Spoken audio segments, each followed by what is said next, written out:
we were like this close to buying it from him, probably for $3,000 cash, which would have been an awesome deal, great deal.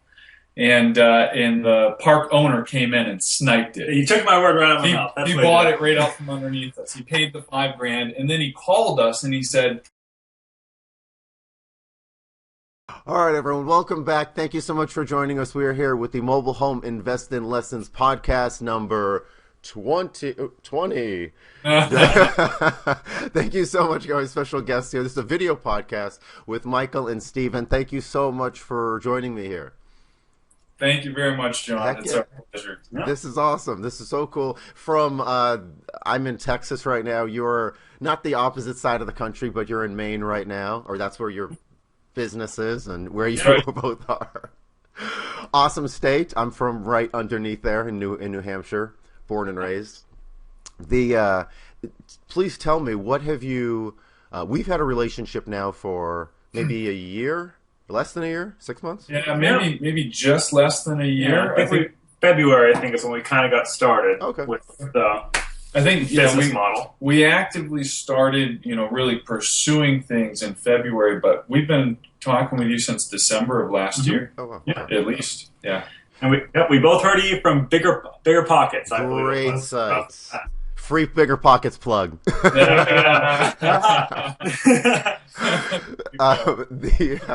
that, Jay? Yeah. So before that, any real estate experience? I mean, you're both still now full-time employed, full-time employees. Part-time employed for me, and then part-time mobile home stuff. So. Yeah. Excellent. Yeah. Would you say that your partnership, you're both equally doing things as much as possible, or one person? Yep. I mean, I'm a physical therapist. I operate full-time in a home health setting, so I can create my own schedule and have that level of flexibility. So, yeah, we both synergize pretty well, I believe, with our daily routine. What we found is things really ebb and flow, so it's like, sometimes one of us will carry more of the workload, while the other person's busy or tied up, and then it kind of flows back in the other direction at some point. And so, we try and keep it balanced, and it's been working good for us. Yeah. Out of curiosity, with a part-time job, with a full-time job, for the folks listening, when are your busiest hours? Because is it lunch break? Is it after work, before work, weekends? Obviously. Busiest hours, just in terms of like our overall life, or are you talking about in regards specifically to mobile home? I should have said mobile home investing. Yes. Okay. Well, I think that's a good question. Yeah, that's a very good question. Well, I think part of what's helped frame our workload is we developed a scope of duty. So we've assigned certain roles for each of us, and like Michael said, we ebb and flow as the situation or the deal needs. We have made it mandatory that we take Saturdays off. That's just what's worked for us. So nothing happens on Saturdays until 5 p.m. and then we get right back into the fray. Yeah. But I would say, probably around Friday over the weekend, that's when we tend to get a lot more volume of phone calls. That's when, a lot of people, whether it's looking to set up moving a mobile home, rehabbing a mobile home, or just speaking with, people with different opportunities, that's when we probably have the most. Yeah, I would agree. Definitely weekends, seem to, people have some free time. They can start thinking about, if they want to sell their mobile home, they can call us. If they want to buy one, they see one of our ads and they respond to that. But, I'm a big believer in letting people go to voicemail. It's a great screening tool, and you get back to them, when it's convenient for you. So we have a good voicemail set up that allows us to let people kind of pre-screen themselves as they come in to the voicemail, and then we call them back when it's convenient for us. Not an automated or not a live person, just a voicemail. Yeah, typically. Excellent. I love that. You mentioned before about moving homes, and in my opinion, it's not a question of if you're going to move them, but just when you're going to move them in most areas. So I love that. We'll talk about that a little bit later. How many homes have you moved and set up? We've only moved one. Okay. But just boy, one. What did we learn? That was rich. It was fantastic because it's so expanded our team as far as the plumber, the electrician, relationships with park managers. I mean, it was a very valuable learning experience, certainly. And I think we just sold that about, what was it, 2 or 3 weeks ago? Yeah. Because it took about a month to rehab, 2 weeks ago, probably. Well, we're already into it. Let's find this out. So you responded to an ad, or someone got in touch with you that had to have the home moved. Yeah, Craigslist ad, actually. I think we found them on Craigslist. They had an ad that said, mobile home for sale, $5,000. I thought immediately, well, okay, that's in the price range. Let's find out, if it's really worth $5,000. They were located probably about 30 miles north of us. And so, we went out, checked out the home. It definitely needed, quite a bit of work. And so we talked them down to about, what was it, $3,250? Yeah, $3,250, and we were able to do it on payments. So we gave them $500 down, and then $275 a month for 10 months. Yep, 10 months. Yeah. So we were able to, get into it for that piece, low money down. Were you out of curiosity, did you have... Oh, I'm hearing a little bit of an echo. Oh, no, it stopped. That was weird. Okay. I'll just edit this part out. Did you obtain or did he have a lien on the home? Because you were No. Okay, that's what it sounded like. So the title, you took possession of the title. He trusted you. You wrote up other paperwork to give him the rest of his money due and payments. Right. But Exactly. he did not have a lien on the title. Excellent. I just wanted to touch base on that because that may slow you down or prevent you from moving the home. Some movers want to see the title, see there's no liens. When you move it into a park, sometimes they want to see that. Other times they don't care. Hey, give me the money and I'll move it for you. Yeah. So far, none of the homes that we bought 5 homes, and not one of them has there been a title. Yeah, and at least in the state of Maine, if the home is older than 6 or 7 years, the state doesn't care about title. They're like, just bill of sale is all you need. Yeah, whoever's the owner on tax record, who's paying the taxes, they're like, that's the owner. So, it's like... Has that caused any problems or issues that you've seen, or is that just kind of business as usual? Yeah, it's been business as usual. I think the only issue has just been in our own minds. Like, are we doing the right thing? Are we protected? When we do this. And after talking with the DMV here, a couple of times and having them say, look, we won't reissue you a title. We just don't do that. Just get a bill of sale. We're finally like, all right, well, if the state's telling us just get a bill of sale, and make sure that we switch the taxes over, then that's what we're going to do. Yeah. So, hopefully that doesn't bite us later, right? No, right. With this home that has to be moved, so you obtained a bill of sale, you transferred it over into your name first? Yeah. Okay. And then you moved it into a park. Did you already know which park you were going to move it into, or Oh, you did. Okay. Yeah. Perfect. Yeah, we were working with a couple of parks to try and get good incentives, but we really knew which park we wanted to move it to. Yeah. Any reason why that particular park? It's the largest park in the state. It has the best ratings. It's a 4-star park. And the move-in incentive was they were not going to charge us a move-in fee, and I think they weren't going to charge us lot rent every other month for the first 6 months just while we were rehabbing it. So that was the best deal we got. Yeah, and we had just heard locally that was the most desirable park. They allowed dogs. It was all ages, family park. And we had heard other things about some of the other parks. It was like, they're really hard to work with. They are just, just difficult, with their tenants and stuff. And so we said, okay, we want to go to the park where the most people want to move, because that'll help us sell the home faster. So.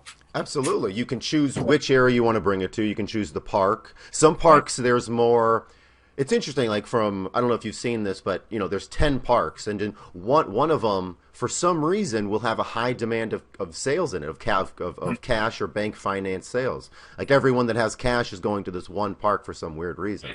Yeah. And it's not like it's nicer than the others. It's just, so you can choose where you want to move it to, the coast, inland, and then you can have value added to that. So the park that you moved it to, not the best move-in incentives, 3 months free lot rent?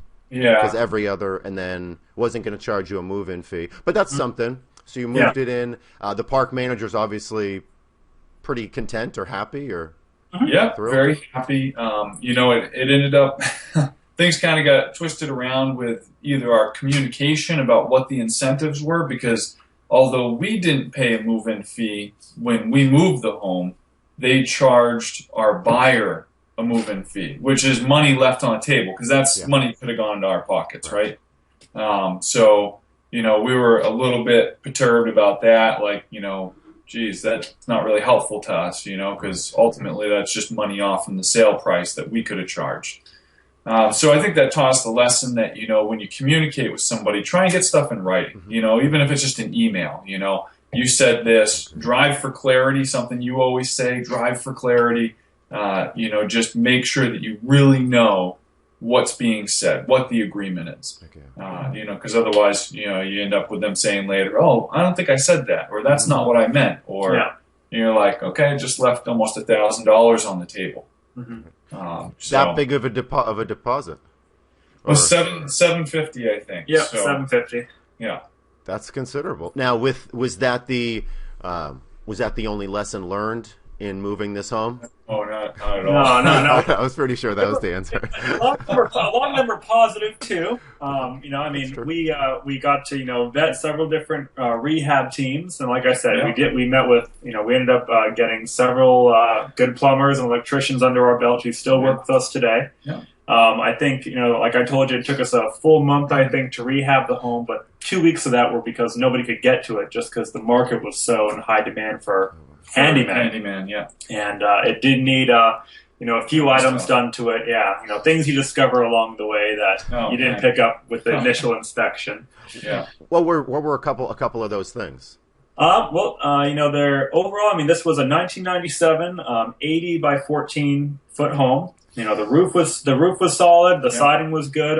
It had a sliding glass door for one of the entryways that we ended up having to remove because it would have been cheaper to remove it and put in windows than redo the siding and everything, because everything was essentially rotted. Yeah. So the home had some roof leaks and stuff like that, and they replaced the roof afterwards. But what had happened is the water that had come in through the roof had gone down into the walls, and it completely rotted out the framing for a couple of doors, one of them being the sliding glass door, another one being an entry door off from the laundry room. And once they pulled out the sliding glass door, they looked down through the wall cavity and realized that most of the studs in a section were completely rotted out. Insulation, was just crumpled at the bottom of the wall cavity. And so we ended up pretty much taking out a good section of one of the walls on the exterior, sistering the studs, and then replacing the plywood on the outside, and going back over it with a vinyl siding. So when you start tearing into things, you start seeing stuff. Anything you could have done in hindsight to possibly? I mean, you don't have X-ray vision, of course. Right. I think. I was the first one to go out and look at the home, and one thing that I've just kind of picked up on is that it's okay to grab a wall and shake it a little bit, push on it, see what happens, and just knowing now that when a roof has leaked and you see signs of that, whether it's soft spots in the floors, around doors, around windows, whatever, that there's a good chance that there's something wrong inside the wall too. So I think just knowing that in your mind kind of allows you to say then to the seller, look, soft spots in the floor are not that big of a deal, but if the roof's been leaking, that probably means there's something wrong inside the wall too. So we're possibly going to have to rip this wall open. It's just a negotiating tool. It's like you can just add that to your conversation, then say, because we're taking the risk of what might be inside this wall, we can't give you the $3,250. We're only going to be able to give you $2,000. And that's legitimate as well. I mean, you kind of have to assume it's the worst. You got to assume it's the worst, right? That's it. Yeah. With regards to the contractor's handyman, we could have a whole 5-hour-long segment on that. We could. What's some one or two pieces of advice for someone that is looking at building their own Well, team, one or two or three people. Yeah. What's some good, quick advice on that, if you could? What do you think, Steve? I would say try to get several different entities or handyman groups to come out and inspect the home in a close time period. So try to get 3 of them to come out within an hour, 15, 20 minutes apart. So hopefully there's a little bit of overlap and you understand that, or they understand that there is that level of competition. And it worked for us because we would both be at the home. And if they did do that, I could take one group, he could manage the other group. So it did work. And that worked out pretty well for us. It did. So I would say that was one of the lessons I kind of took away. Yeah. I think one of the big ones that I've taken away is just clarifying the relationship and the expectation with your handyman. Mm-hmm. And the way that we do that is through a scope of work document that we lay out, here's what we want done. We ask them to, tell us in terms of labor and materials, what the cost is going to be for each item. And then just clarifying, start date, end date. If you're not finished by this time, then there's a $50 a day penalty. It's not really a penalty. It's a cost to doing business for us because we're holding the property longer. It's a completion incentive. Exactly. It's a completion incentive. Do what you say you're going to do, right? Don't tell us that you're going to get it done in 1 week and have it done in 1 month. Yeah. Because, you kind of get in that situation with a handyman, who says they're going to do one thing, they do another thing. And what do? It's like, you can be in a tough spot at that point. It also clarifies, how they're going to get paid. Are we going to give them 50% up front and 50% at the end? Are we going to do 30? So it's like a little bit in the beginning to help them get started, a little bit in the middle to help them keep going, and then the final 30% to incentivize them to actually finish the job. Mm-hmm. And I think that's been number one for me, is just clarifying all the expectations and the relationship through that document. And I guess the second piece for me is the final walkthrough, going through and checking their work and making sure that it's what you expected to be done, the way you expected it to be done, and then it's finished, that you don't need to have them go back and touch up several little things. Because after you pay them, their incentive to come back is almost zero unless they know that you're going to do a lot more business with them and they're really trying to keep you happy. So definitely getting that punch list at the end so that you can, just say, okay, I need you guys to come back, touch up X, Y, and Z, and then, we'll settle up for the final balance. You inspect if you're going to give them any sort of draws or any sort of payments, or do you inspect regularly or get daily pictures if they're doing something, or not so much? I think that's part of our process that we're still kind of working out. I think that we'd like to do more regular inspections on the home. We do drop by every once in a while just to see how things are going. But up to this point, we haven't quite got that piece of our system worked out to a science. Sure. And that's what we're trying to do.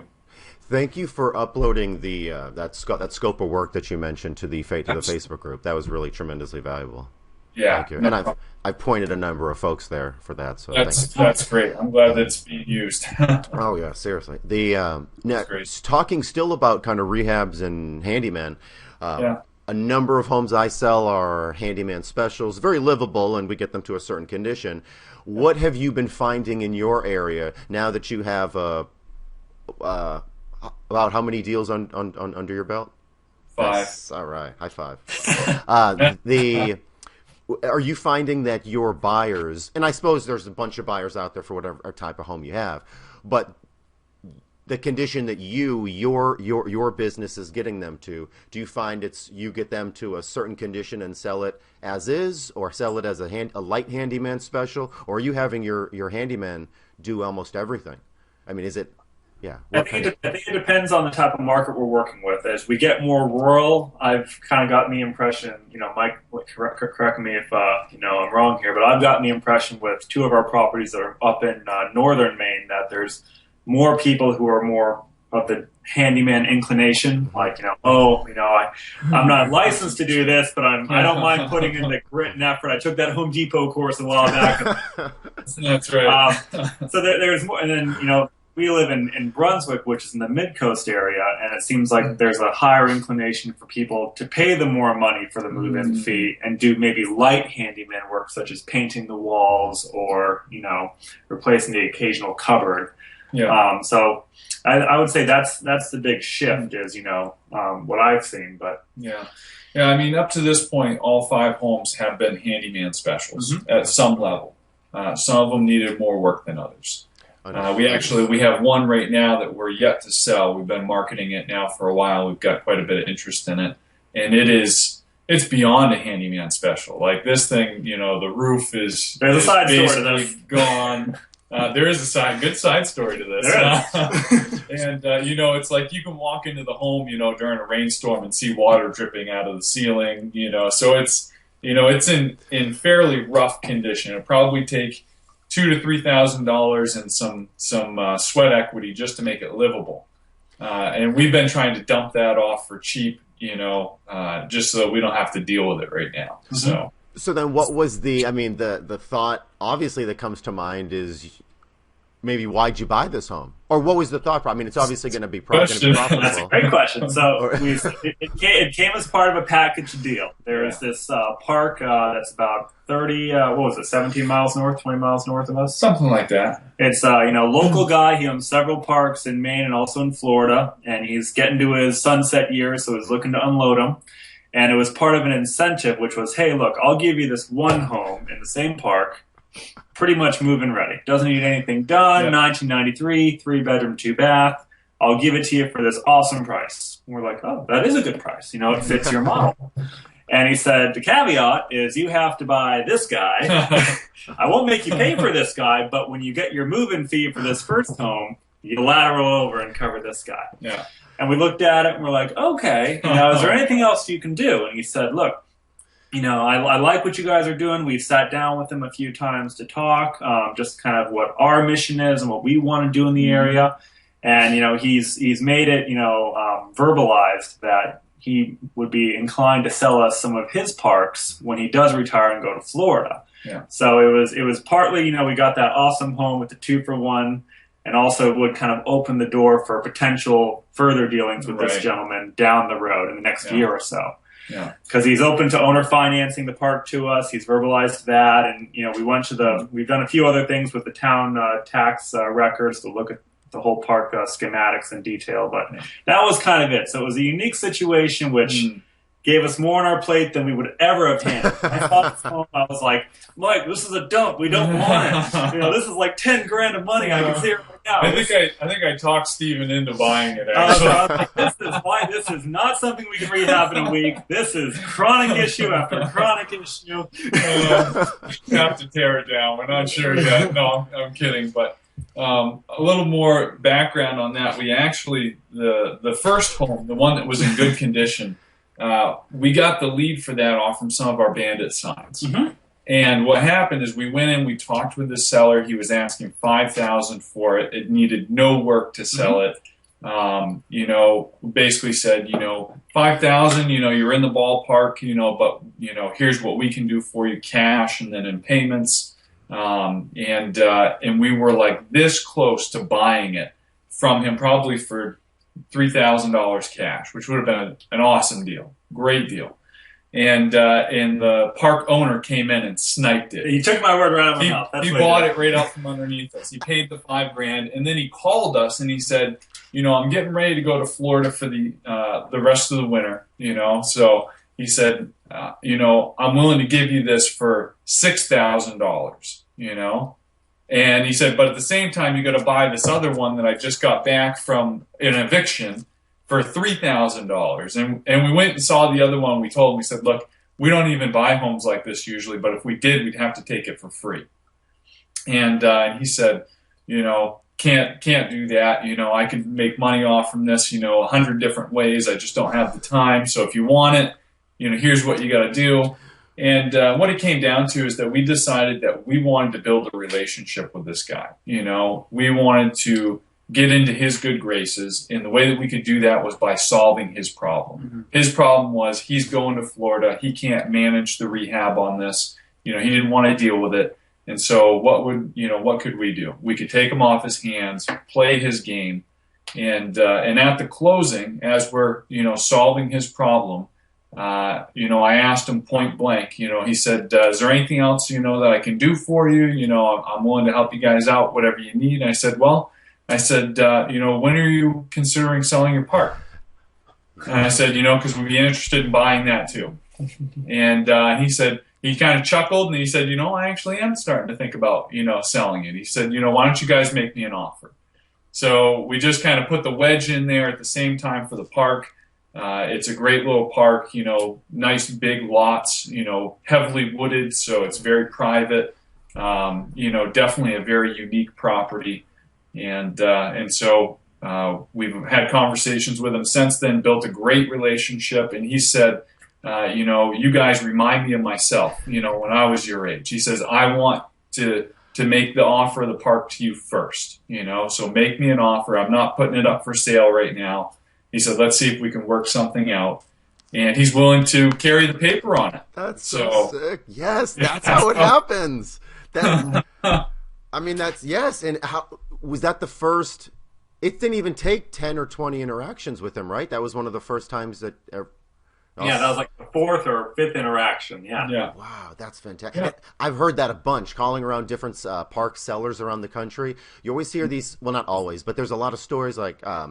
The park owners get the park back because they tried to sell it to the handyman, or they tried to owner finance it to the park manager. And the handyman has no business owning the park. The park manager still probably doesn't have any business owning the park. And so, the owners don't want to, I don't know if they don't want to just go through the work of selling it or the negotiation factor. So they just give it to people that they kind of know. And that they trust. Right. And that could be you two. Yeah, exactly. And that's, ultimately, we're looking for more buy and hold type deals. Mm-hmm. And having a park kind of gives you the best of both worlds. You got the buy and hold with renting out the lots, and then you can, at some level, control the deals that are happening in the park. Yeah. So, question with that: what was your thought process with? Because you've wanted a park before you did your first mobile home deal, or no? Was it kind of a? It's not something we consider. No. Okay. We both come from, previous to this, we were both invested in real estate as a buy and hold. So, this is something a little new. Okay. Yeah. Well, you're picking it up you can't, as soon as you start, it's like no whole, pedal to the metal kind of stuff. Now you're looking at parks, making offers, going back to the handyman specials. We talked about that, and I want, the folks listening to understand, some of the homes you get, you're going to rehab to a certain condition. Some you're going to paint and do everything, depending on the exit strategy. But you really have to know your tenant buyer and their firm, not that they, their firm desire that they would rather do some repairs if you can get them into the home for a cheaper move-in fee. Maybe not that the home's not any cheaper, but the total move-in is going to be more attractive to them. They would prefer, stop what you're doing. I will take the home as is. Yeah. And then we are getting it to a point where, like you said, there's all different types of handyman specials. And if you can send, I don't know if you've experienced this, but if you can send people to the home and they think it's one way, over the phone sometimes, if I'm not having them watch a video of it before they go and see it, I'll kind of explain it a little bit worse than it is. I'll make the repairs seem a little bit more in depth. That way, when they get there, they're pleasantly surprised. This isn't a rehab spec. This is a So anyway, it's just. Yeah, that's great. I think our whole experience with the handyman special has been, and we've talked this over quite a bit. Sometimes we were like, man, we want to go all out on this home. We want to rehab it so it's beautiful inside. And then when we start computing what it's going to cost us versus what our return is going to be, we start to think, and how long we're going to have to hold it for. Mm-hmm. Now we're going to have to hold it for an extra 30 days because we want to get all this work done to it. We can't even really market it until that point, because when people walk in, if you say it's turnkey, and they walk in, you're halfway through the rehab process, and they're like, this is not turnkey. Then it's like, so you're kicking yourself in the butt in a lot of ways. When we buy a home now, we can almost immediately start marketing it, because it at least looks, usually about the same condition of when we sell it. but we go in and we take care of the chronic issues, soft floors, anything like that really needs to be taken care of. And so we're able to market it sooner. We're usually able to get more interest in it sooner and sell it sooner for a better return on investment by not putting more time and money into it. Yeah. And, a couple of times we've almost bit the bullet and gone for the full rehab. But honestly, just looking at what we've done so far, we're not going to be able to make enough more money on it to justify doing that. Yeah, So, and to piggyback on that, what we've kind of played around with recently is finding a model of which we could kind of standardize how much money do we put into a home versus how much cash flow do we get out of that home. Absolutely. And whether it's something as one-dimensional as for every $1,000 put towards this home, is that going to equate to $100 a month cash flow? Or like what will the model be? Just to kind of help us give us a quick framework when we're going through the home and saying, okay, it's going to be this much and this is what we can do. So we can have more of a clarity and standardization for an efficient model. Absolutely. So that brings us back to the last deal that we just sold, which was the home that we moved. So I was so proud of that. Oh my God. So thankful to sell that home because we went into it for way more than we expected. The move itself, we thought moving it was going to cost us a couple of $1,000s, to move it, get it leveled, get the plumbing, the heating, all that stuff, electrical hooked back up, get it skirted. We were thinking, probably $2,000. It's more like $5,000. Yeah. So right there, big lesson learned. When you move a mobile home, it's not as easy as just parking the thing and unhooking the hitch and saying, there you go, you're good. You could move in. And you didn't even take out the fact that we had to close out, and get all the paperwork and permits ready to move the home, and then the new permits for the town we moved it to. And there was a lot of driving back and forth, between the towns to, deal with, permits and taxes and all that. Great learning experience, though. Great learning experience. I tell you that. Oh, crap. I wish I'd asked some questions on the Facebook page about this, Yes. Gosh, what do I have to think about when I move a mobile home? Because if I had done that, I could have, I don't know. How many movers did you end up talking to or getting? We talked. We spoke to about 2 or 3 movers, and they were all kind of in the same ballpark. Which out here is, if you just want them to move it from point A to point B, it's around $1,500. But they all they'll do is they'll put it on the pads and that's it. They won't set up anything. No plumbing, electrical, none of that. Right.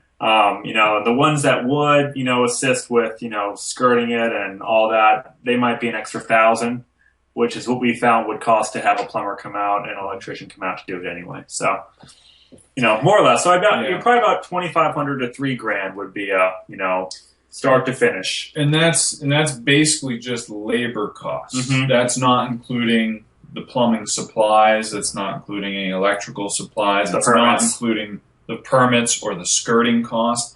Who knew skirting was so expensive? What the heck is that all about? Just right? No, when it had skirting when it moved, but when you moved it to the new location, it wasn't the same height or it was on a different angle. Skirting could be reused. Thankfully, I think we reused probably 75%, 50 to 75. 50, I'd say 50. Okay, 50% of the skirting that was on it because it was on a really unlevel lot, so some of it was really long, and we were able to reuse that. But then the rest of the stuff was like 2 inches too short. You know what I mean? So you're like, oh, God.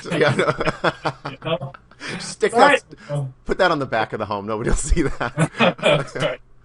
But Screw it in. Well, we got a good buyer in there now. He gave us a nice, good size down payment for the home, so we're good. So just some numbers on that deal. Cost us $3,250 to buy it. About, I'm going to say roughly $5,000 to move it, get everything set up, skirting, plumbing, electrical, all that kind of stuff.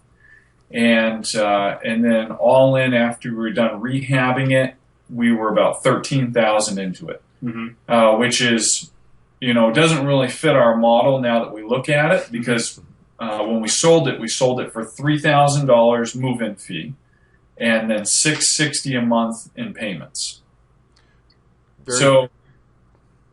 pretty reasonable. Right. I mean, that Sure. almost gets you 100% ROI in the first year, but not quite. And, what we found is that we could have bought 2 homes for the price that we went into that one. And we could have gotten $500 a month out of both of those homes in terms of, cash flow, and then probably $2,000, $2,500 in move-in fees out of both those homes. This was a 3-2 that It you was moved? Yeah. And it was a 97? Yep. Yeah. So For those there's a couple different tiers of mobile homes, in my opinion. The lower, the ones that you're all in for under 10,000, under 8,000, we can sell those for normally like an average of 5 years of payments. yeah. Sometimes more 6, 7, 8, and then the newer ones, and I say newer, but like 97, 95, Yeah. something like that, or newer.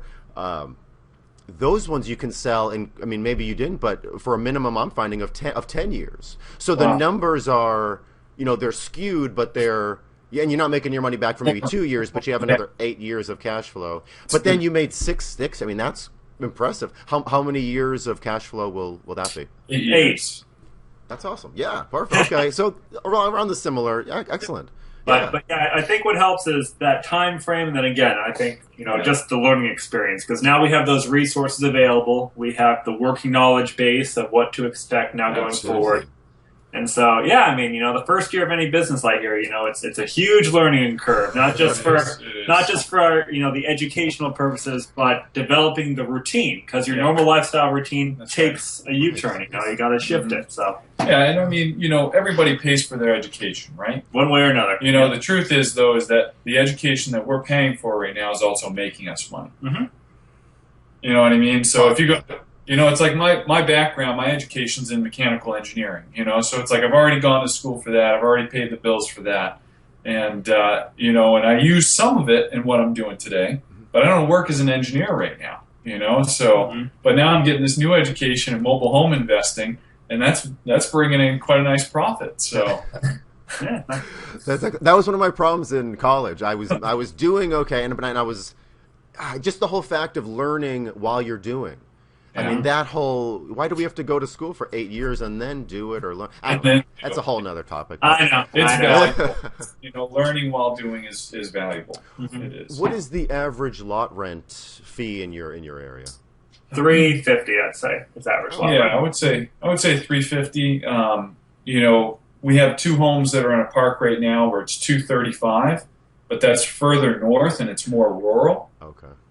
But in the area, we're working right now in 4 or 5 mobile home parks.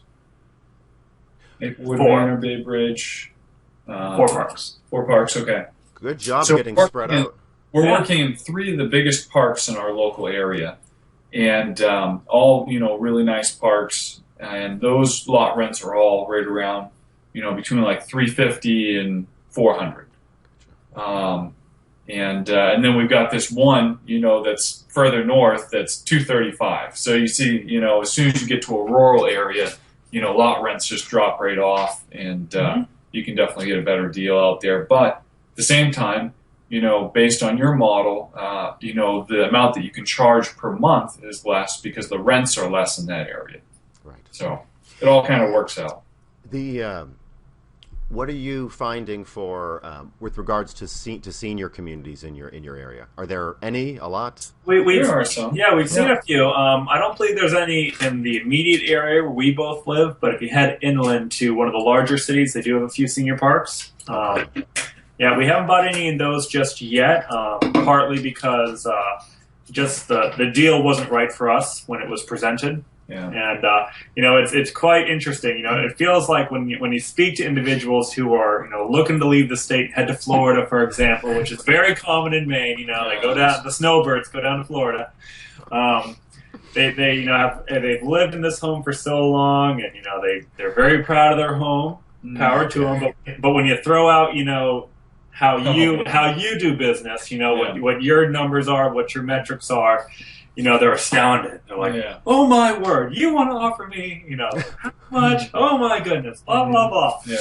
And yes, it's been very interesting because you can throw out all these logical reasons. Well, it's November, we're heading into the winter months. It's a senior park, so that makes the number of people we can market to much smaller. Mm-hmm. And you can throw out all these very reasonable, well, in our opinion, reasonable, objective measures as far as how to structure the deal so that both people win. But I think we've only dealt with a few. Yeah. If you follow back with those, and maybe you have or haven't, but did the owners get what they wanted in the next month or two or weeks or? No, we don't know. Yeah, the last person I spoke with who was in a senior park, we are still waiting to get all the pictures of the home and details of the home in the mail. Snail mail is what they're using. Oh, yeah.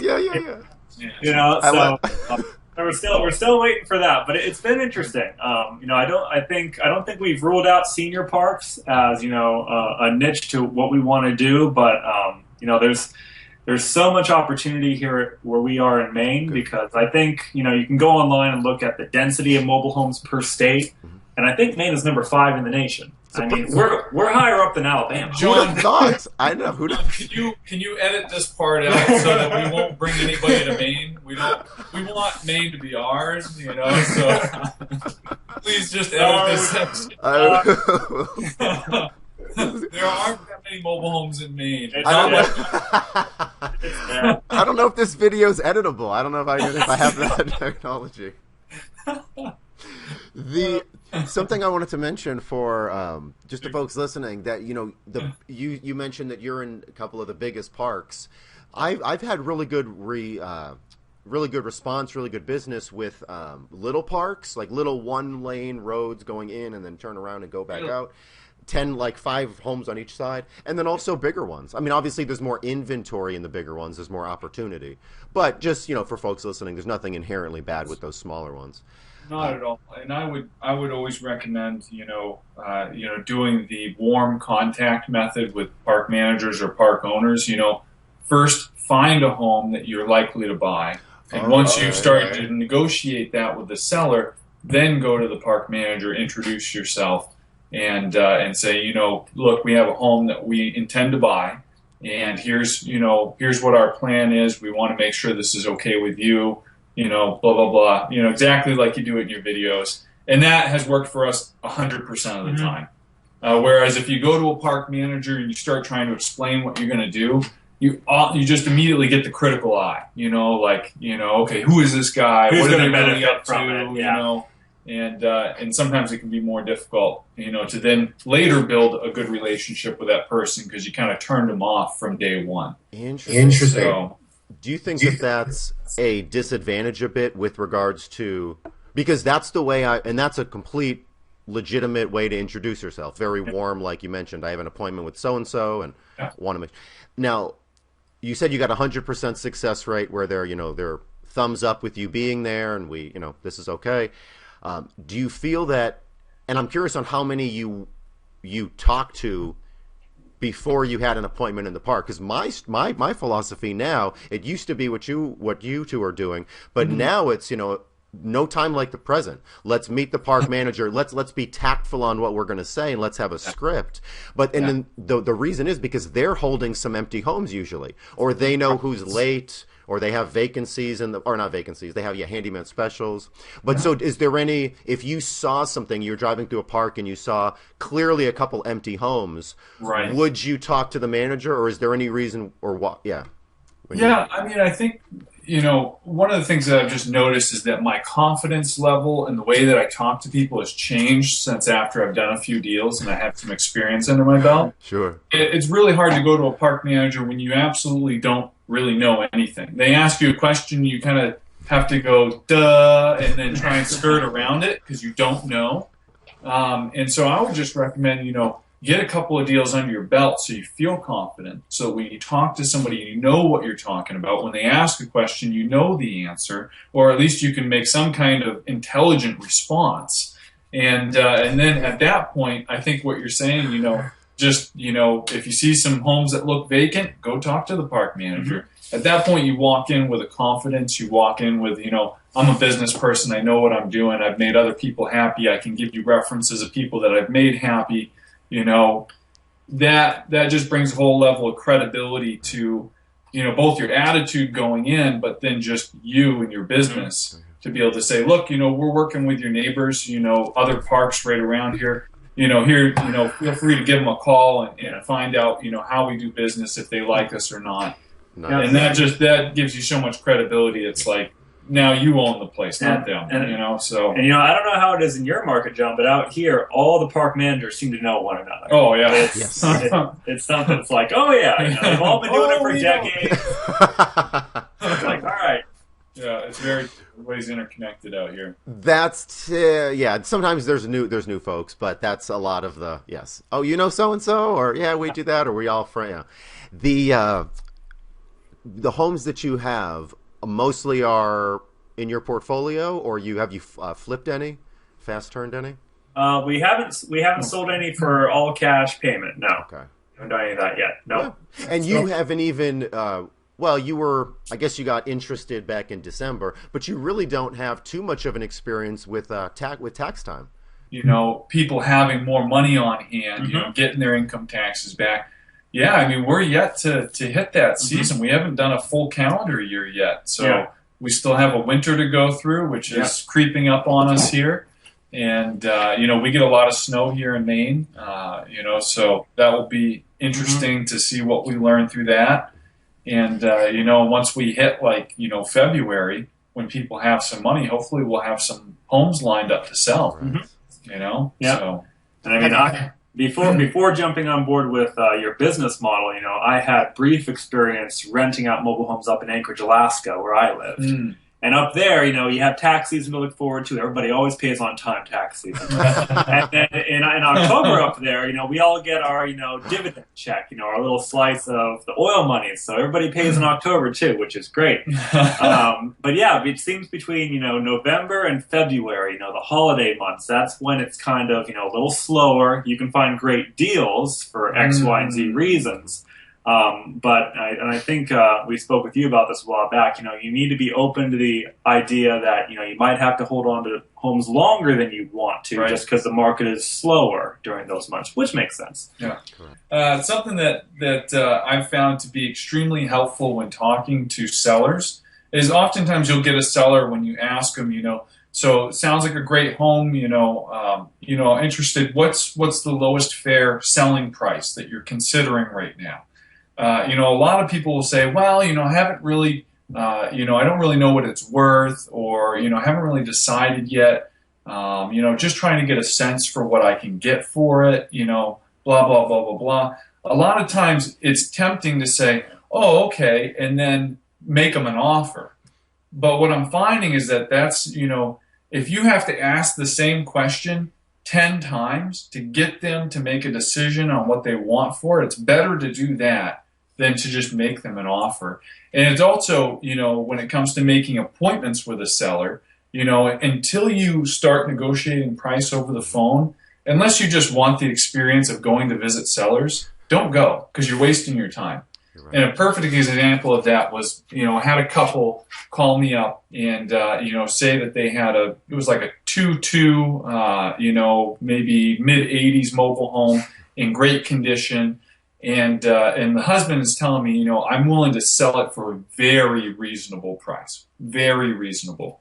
I'm thinking, okay, very reasonable to me would be like $2,000 or $3,000.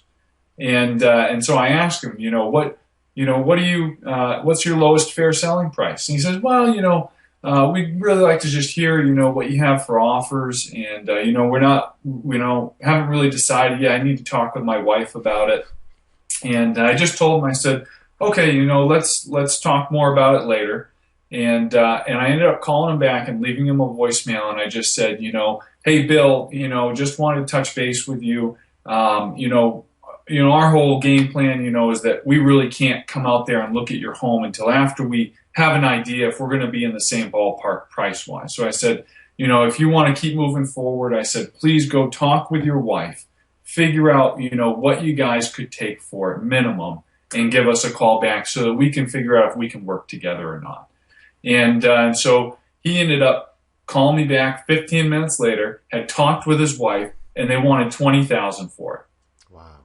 And And I was just like, I called him back. I said, I'm sorry, Bill, but 20,000 is just not even close. We just, we couldn't even come close to the asking price. I said that for your home is a high retail price, and I said, and we can't pay even close to retail.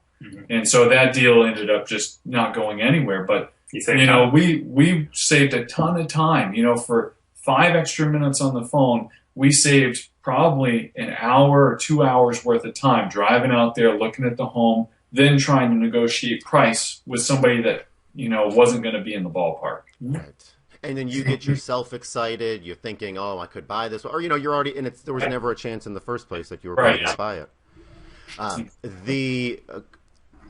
When you had mentioned about, I think some people know the negotiation, the 101, the first person that makes a price, loses. So I think a lot of people know and understand that. That's maybe not why they want to say a number, or that could be a reason. But listening from an outsider, the way that you described it, and as tactfully as you said, listen, we don't want to waste anyone's time. Please just, get us back a number. Take your time. I mean, that sounded perfectly. It sounded like you weren't the average people. You weren't the average just Joe Schmo buyers. Right. You were a company, and that's just your protocol. So it it didn't sound pushy or rude or anything. It sounded. That's it. And you can totally, that line that you just used, that's our protocol. It's like to be able to say, this is just how we work. This is our protocol. This is our, our system, and so, we can't really move forward with you, until after you've helped us understand what you need to get for the home to be happy. It's like as soon as you say that, it just clicks in somebody's mind usually, like, okay, they are not going to give me an offer, they're going to wait for me to decide what I need from the home. And that's what you want, 100% of the time. It's like you want them to go first, and so. If they can't, something that I personally like to do, sometimes I like awkward moments, awkward silences, and whenever I do get that resistance from a seller, I will half jokingly say, well, could we take it off your hands for free? Just half jokingly, where I'm saying it, but I'm like kind of, and so we do. Usually the response, oh no. Well, we at least need blah blah blah. However much we have into it, we wanted this. Somebody last week made us this offer. It at least jumpstarts. And no one's ever said, oh yeah, you can just take it for free. But it does jumpstart the conversation. So that's fantastic. What a great tip. You should put that in the modules. That's my secret. No one's getting that secret. I hope I do. If not, then I will. This section out of the video too. No, this one's down. It's gonna be like a 5-minute video. Yeah, all this down to like 30 seconds. Out of the kind of lastly, thank you so much. Definitely going over time. What is the experience with your tenant buyers? Have all of them been positive? Even if they haven't, the ones that haven't been positive, was there anything that clued you in when you were first signing with them? Like, oh, this might not be a good person. But I guess how are your tenants doing? All the people that we've sold to, they've been highly motivated to buy the home. Like they are jazzed about buying this home. They jump through all the hoops almost immediately. We have them sign up for a Cozy account, which is what we use for our primary application process, because it allows you the opportunity to do background and credit checks, which we can just justify by saying, hey, look, this is what the park's going to want to know to allow you entrance. But yeah, everyone we sold to with our homes, it's taken longer in some situations to sell than the other. But when they get in there, they pay on time. They're very proud to make that home their own. Yeah. When we give them the 30, 60, 90-day paperwork of things that, we'd like to have them rehab, they are on top of it. I mean, they are not giving us any flack for this or that. I mean, they're your ideal people so far. Thank you so much both for being here. Thank you so much for your time.